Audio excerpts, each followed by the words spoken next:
Assalamualaikum warahmatullahi wabarakatuh. Para sahabat channel Amalan Akhirat rahimakumullah. Bulan Muharram adalah bulan pertama dalam kalender Hijriah. Namun ia bukan sekedar permulaan tahun baru Islam. Muharram adalah bulan Allah, disebut Nabi Syahrullah. Bulan yang dimuliakan, yang penuh keberkahan dan peluang pahala berlimpah. Dan di antara hari-hari dalam bulan ini, ada satu hari yang paling mulia, disebut sebagai hari Asyura, yaitu tanggal 10 di bulan Muharram. Rasulullah SAW bersabda, sebaik-baik puasa setelah Ramadan adalah puasa di bulan Allah, yakni bulan Muharram. Hadis riwayat Imam Muslim. Hari Asyura menjadi hari penuh kemuliaan, hari yang menyimpan jejak sejarah para nabi, dan hari yang disukai oleh Rasulullah untuk berpuasa dan memperbanyak amal. Lalu apa saja amalan yang dianjurkan di hari Asyura? Berikut 10 amalan utama yang bisa kita lakukan pada 10 Muharram atau hari Asyura nanti.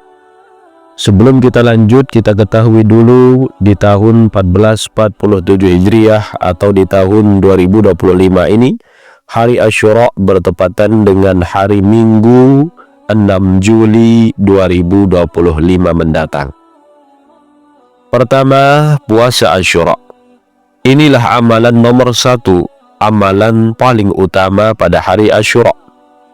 Rasulullah sangat menganjurkan puasa pada 10 Muharram.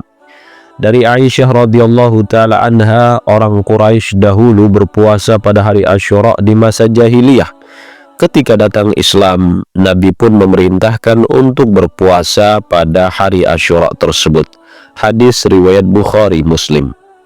Puasa Asyura bahkan dapat menghapus dosa setahun yang lalu. Sebagaimana sabda Nabi, puasa Asyura aku berharap kepada Allah agar menghapus dosa setahun yang lalu. Hadis riwayat Muslim. Rasulullah juga menganjurkan agar puasa Asyura didahului dengan puasa Tasu'a, yakni tanggal 9 Muharram, untuk menyelisihi kaum Yahudi. Yang kedua, membaca doa Asyura. Doa Asyura dibaca pada siang hari tanggal 10 Muharram. Dalam kitab Hasiyah Al-Jamal disebutkan, siapa yang membaca doa tersebut pada hari Asyura, niscaya tidak mati hatinya di tahun tersebut. Dan siapa yang ajalnya telah tiba, Allah tidak akan memberi ilham untuk membacanya. Doa ini termasuk amalan sufi yang sangat mujarab, yang mana bunyi daripada doanya, Bismillahirrahmanirrahim. Allahumma innakal abadiyul qadimul awal wa ala fadlikal azimi wa karamikal muawwal wa hadhihi sanatun jadidatun qad aqbalat nas'alukal ismata fiha minasyaitanir rajim wal auna ala hadhihi nafsi ammarati bis-su'i washtighala bima yuqarribuni ilaika zulfa ya dzal jalali wal ikram ya arhamar rahimin. Wa sallallahu ala sayyidina Muhammadin wa ala alihi wa sahbihi wasallam. Ya Allah, Engkaulah zat yang maha abadi, maha dahulu dan yang pertama. Hanya kepada karunia dan kemurahan-Mu yang agung kami bergantung. Tahun baru ini telah datang, kami mohon perlindungan kepadamu dari godaan setan yang terkutuk, pertolongan untuk melawan hawa nafsu yang selalu mengajak kepada kejahatan, dan kesibukan dengan amalan yang mendekatkan kami kepadamu. Wahai Tuhan yang memiliki keagungan dan kemuliaan, wahai Zat yang maha pengasih dari segala yang mengasihi, semoga rahmat dan salam tercurah kepada junjungan kami Nabi Muhammad, juga kepada keluarga dan para sahabat beliau.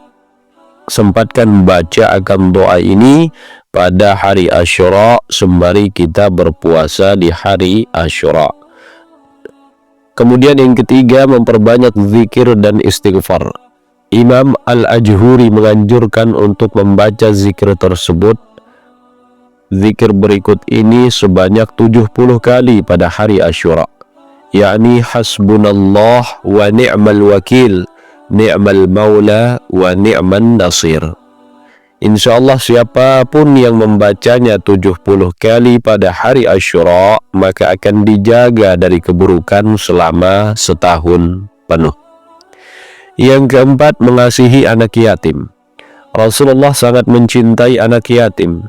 Di hari Asyura, menyantuni dan menyayangi anak yatim adalah amalan yang dianjurkan.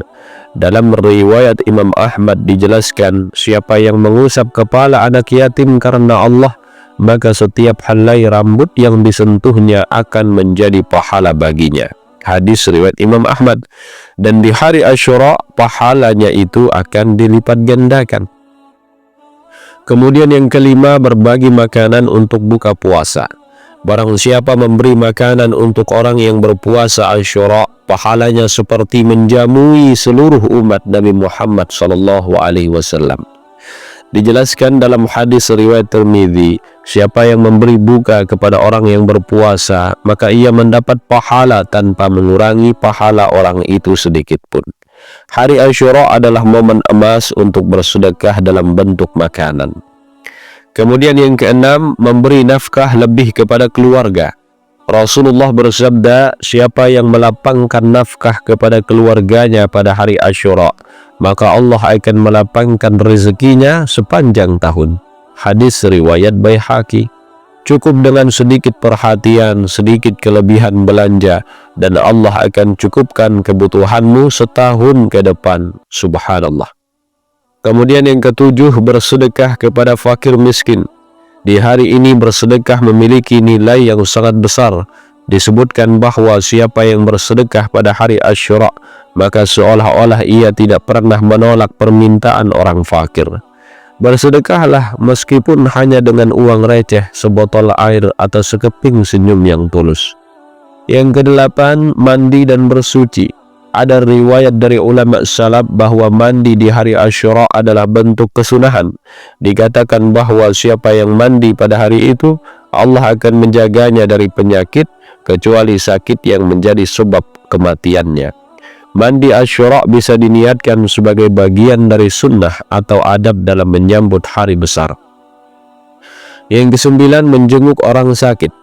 Dalam sebagian atsar disebutkan, siapa yang menjenguk orang sakit di hari Asyura, seakan ia menjenguk seluruh orang sakit dari anak cucu Nabi Adam. Masya Allah, sungguh besar ganjarannya.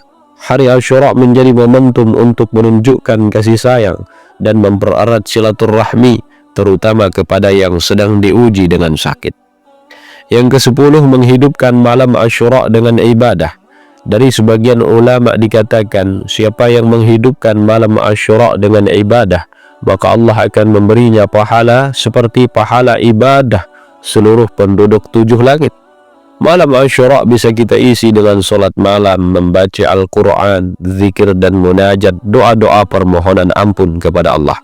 Ibadah itu kecil di hadapan manusia, tapi bisa sangat besar di hadapan Allah jika dilakukan dengan hati yang hadir.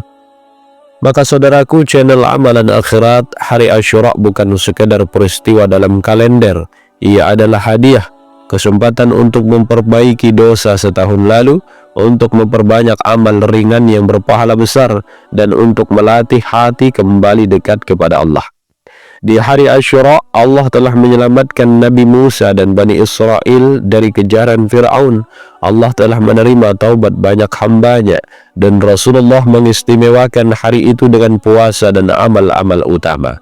Maka jangan biarkan hari Asyura berlalu begitu saja, walau satu amalan kecil bisa menjadi sebab datangnya rahmat besar. Semoga kita diberi kekuatan untuk beramal, dan semoga Allah menerima setiap langkah kecil kita untuk menuju kepadanya. Amin ya rabbal alamin. Wabillahi wa taufiq wal hidayah. Thumma assalamualaikum warahmatullahi wabarakatuh.